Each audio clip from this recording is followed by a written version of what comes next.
හරි.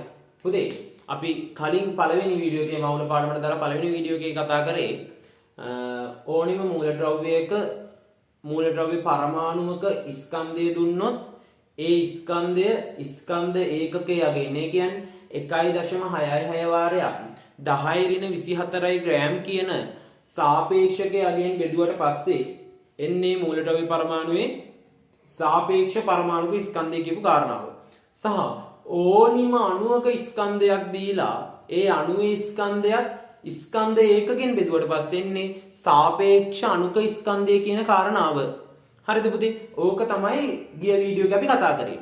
දැන් බලන්න එක් අණුවක එක් පරමාණුවක සාපේක්ෂ පරමාණුක ස්කන්ධය දුන්නාට පස්සේ අපි කොහොමද ඒකෙන් සාපේක්ෂ අණුක ස්කන්ධය ව්‍යුත්පන්න කරගන්නේ කියලා. පුතේ ඔයාලා දැකලා ඇති ඔය ගණන් වල දෙනවා පුතේ. හරි. සෝඩියම් Na සමානයි 23යි, O සමානයි 16යි, S සමානයි 1යි. හරි. ඊට පස්සේ ආයි N සමානයි 14යි, S සමානයි 32යි. හරි. ඔහොම කිය පුතේ අගයන් ටිකක් දෙනවා. ඔන්න ඔය අගයන් දීලා තියෙන්නේ පුතේ. මේ කියන්නේ සෝඩියම් සමානයි 23යි කියන එකේ අර්ථය සෝඩියම් වල සාපේක්ෂ පරමාණුක ස්කන්ධයගේ 23යි කියන. O සමානයි 16යි කියන්නේ ඔක්සිජන් වල සාපේක්ෂ පරමාණුක ස්කන්ධය 16යි කියලා. හරි පුතේ බලන්න පළවෙනි වීඩියෝ එකේ අපි අර සාපේක්ෂ පරමාණුක ස්කන්ධය අපි අර අඥාත පදයක් අරන් හෙව්වේ. ඒ හොයද්දි පුතේ උත්තරය ආවේ 16. හරි ඒ කියන්නේ හොයලා තියෙන අපි කාගේද? ඔක්සිජන්ගේ. දැන් බලන්න පුතේ මම සංයෝග ටිකක් ලියා ගන්නවා. තාම මම මේකට දාගන්න පුතේ වැදගත් එක්කෙනෙක් Cl සමානයි 35.5යි. හරි මම වැදගත් දැන් දාගන්න පුතේ සංයෝග ටිකක්. Sodium chloride H2SO4 sulphuric NH3 ammonium ඊට පස්සේ පුතේ තව දාගන්නම් වටිනම එක්කෙනා H2O ජලය ඊට පස්සේ CO2 කාබන් ඩයොක්සයිඩ් ඊට පස්සේ O3 ඕසෝන්. හරි දැන් බලන්න පුතේ මෙයාලා ඔක්කොම අණු නේද? අණු. ඇයි එක පරමාණුවකට වඩා තියෙන අණු. හරි එතකොට පුතේ මෙයාලගේ හොයන්න තියෙන්නේ සාපේක්ෂ පරමාණුක ස්කන්ධය නෙමෙයි සාපේක්ෂ අණුක ස්කන්ධය. බලන්න පුතේ සාපේක්ෂ අණුක ස්කන්ධය හොයන හැටි. දැන් බලන්න මේකේ පුතේ සෝඩියම් පරමාණු තියෙන්නේ එකයි නේද? ඇයි මේ මෙතනින් පුතේ මොනවත්වත් දාලා නැහැ කියන්නේ තියෙන ඉලක්කම 1. සෝඩියම් පරමාණු තියෙන්නේ එහෙනම් මේකේ 1යි. එහෙනම් එක වාරයක් සෝඩියම් වල 23යි. යගේ කීයද පුතේ? 23යි. ඊළඟට මේ බලන්න මේකේ ක්ලෝරින් තියෙන 1යි නේද? එහෙනම් එක වාරයක් 35.5. ඒ කියන්නේ 35.5යි. එක වාරයක් 35.5 කියන්නේ 35.5යි. පුතේ දෙකේ එකතු වෙනවා. මෙතන 5යි, මෙතන 8යි, මෙතන 5යි. කීයද? 58.5යි. එහෙනම් පුතේ සෝඩියම් ක්ලෝරයිඩ් අණුවේ සාපේක්ෂ අණුක ස්කන්ධය 58.5යි. 58.5යි. පුතේ දැන් බලන්න මෙන්න සල්ෆියුරික් වල හොයන්න. H2 H ඒ වගේක් තියනවද? 2යි. දෙක ගානේ පුතේ H වල සාපේක්ෂ අණුක ස්කන්ධය 1යි. දෙක වාරයක් 1 2යි. සල්ෆර් වල සාපේක්ෂ අණුක ස්කන්ධය සල්ෆර් පරමාණු කීයක් තියනවද? 1යි. සාපේක්ෂ අණුක ස්කන්ධය 32යි. එහෙනම් 32යි. ඔක්සිජන් බලන්න ඔක්සිජන් වල පුතේ පරමාණු කීයක් තියනවද?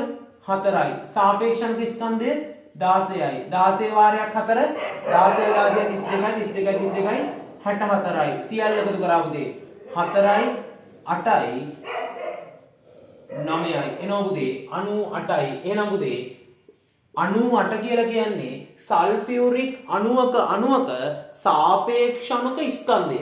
සල්ෆියුරික් අණුවක සාපේක්ෂ අණුක ස්කන්ධය තමයි 98 කියලා කියන්නේ. දැන් බලන්න ඊළඟ උදාහරණ නයිට්‍රජන් වල පරමාණු එකයි තියෙන්නේ. ඒ වගේ පුතේ එයාගේ සාපේක්ෂ අණුක ස්කන්ධය 14යි. එක් වාරයක් 14යි. හරි හයිඩ්‍රජන් පරමාණු 3ක් තියෙනවා. හයිඩ්‍රජන් වල සාපේක්ෂ පරමාණුක ස්කන්ධය 1යි.